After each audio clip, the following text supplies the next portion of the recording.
Alright, today we're gonna talk about a right fourth file rook, and the white is going to be arranging rook side. First, both players open up the diagonal and black pushes rook pawn. And now you might wonder why not playing silver for 8, right, to save one move, and if you're going for right fourth file rook when your opponent go for ranging rook anyway, right? But this kind of move limits your freedom actually when your opponent decided to push this pawn instead, right?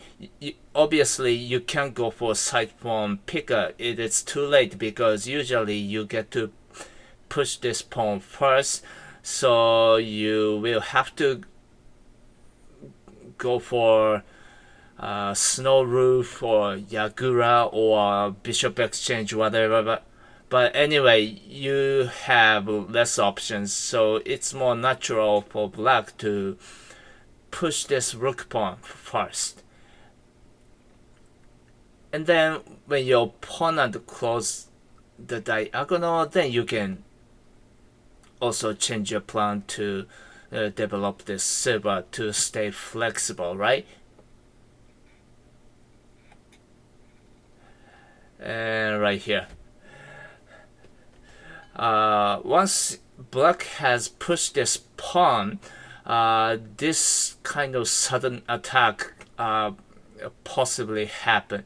And if you don't know how to react, you will be in trouble. So I'm gonna talk about this surprise attack step by step. In this position, you're going to be fine because it's too soon. Of course, you can not take it, right, because you will lose the bishop. Instead, you can develop the silver. If black does nothing, you can win this pawn, so of course he can take it, then silver recaptures.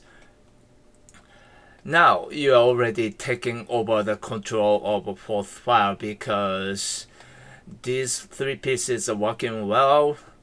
Too strong foundation right here, whereas black silver still sits here, and clearly this rook is not ready for attack, so this is not the favorable position for black. So black just develops silver as well.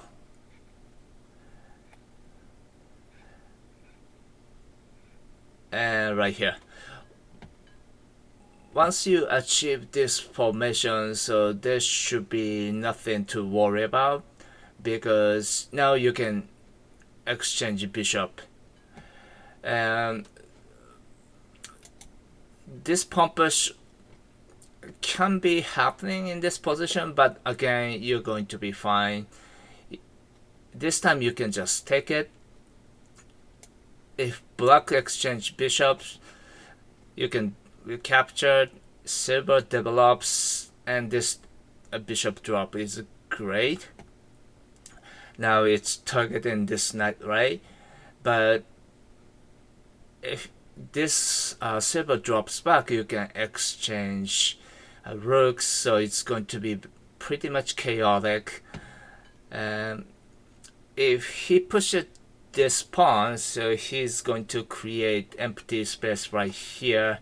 If he drops bishop instead, you can just take this pawn instead. And look at how each bishop is working. Clearly your bishop is working better, so black should avoid this position. So you can tell this pawn push is also too soon, so it's more natural to move this king to a safer position, like white does. And both players keep castling. Silver develops and gold develops. And right here, Now, black is ready for attack, and basically his plan is to jump this knight to ask you to which way this bishop goes, and then this pawn push finally. And before this knight jump happens, you should be able to build this formation.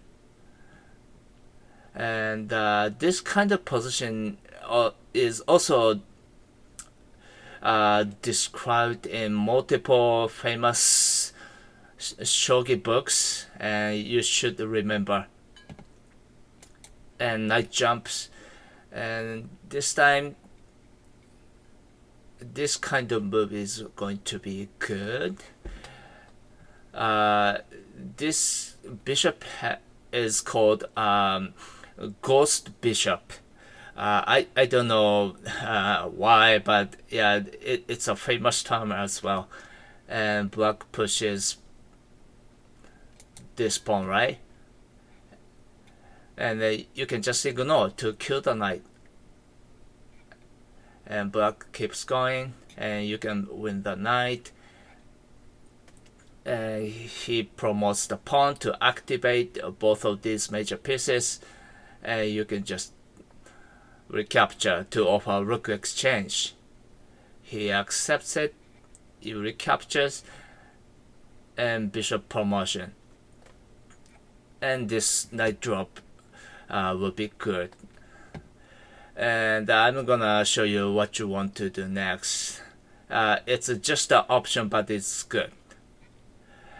If black takes the knight, then you can drop the knight to attack this gold. If gold runs, this pawn drop is great because next promotion is so powerful, then you can attack these two golds. And it's a good idea to leave this bishop right here for now because it can go both ways, right? You can use this bishop for both defense and offense, and you can decide which way it goes accordingly. And this series of moves is faster than using this bishop in this position. Alright, all the way back. Right here. Black also can push the pawn to corner the bishop, but it's going to be fine. You can just take the pawn, and this... Oh, sorry. So rook runs, and you're going to kill the knight anyway. And this sacrifice seems to be great because black can kill the bishop, right? But there is a great counter move for white. That is this knight drop. If rook runs, knight can promote right here to save the bishop, right? But even if he takes it, bishop recaptures and there is no follow-up to kick the bishop. And what you want to do next is to drop this pawn right here. For example, like this, and recaptures, and you can drop the pawn again to kill the lance. So you have an option. So it seems to be an easy target, but actually it's not. It's way harder than you think it is to capture the bishop. And right here, taking this knight by the lance is correct move because it looking at this weak position, the edge. Alright,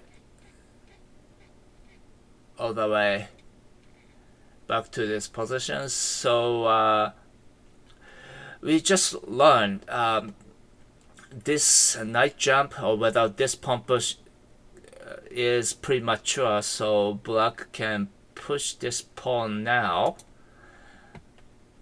Then you can move the lance to avoid this diagonal beforehand.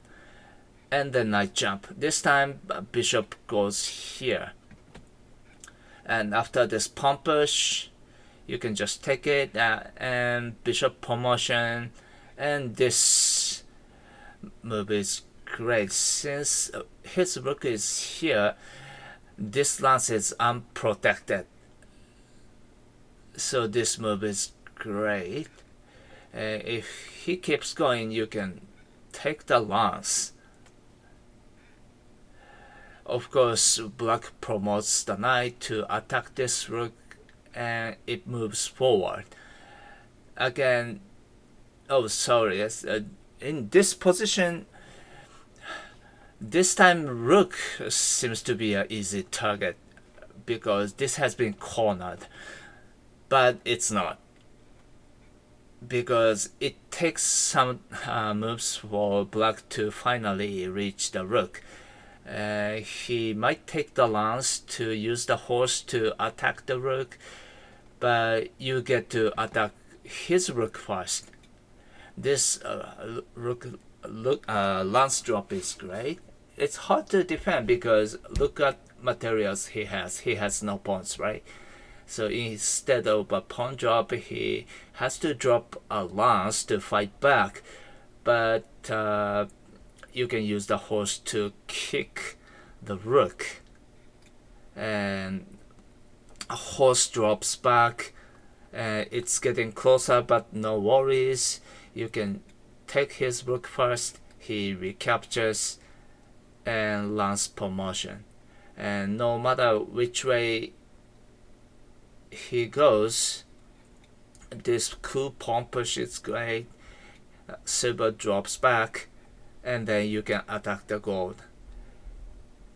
This bottom pawn looks strong, but it doesn't matter because this promotion is cool.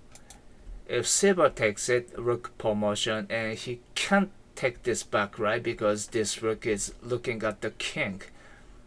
So black is in trouble. And even if he tries to drop the bishop to fight back, you can just abandon the rook and take the gold instead. He takes the rook, then you can take the silver, gold recaptures, and rook promotion. And this position is even better than previous variation because you got the dragon on the bottom, and this gold is under the attack, and bishop isn't working, right? It's basically dead. And look at the defense you have. It's way solid than his, right? It's almost gone. So you're also better in this position. Alright, that's all. When I was casually watching some games between other players in the past few weeks, I realized how popular right fourth file rook was, and I felt obligated to make a video. What I showed you in this video has been a common knowledge for decades actually, and it can go a long way for you too. I hope you enjoyed it, and bye for now.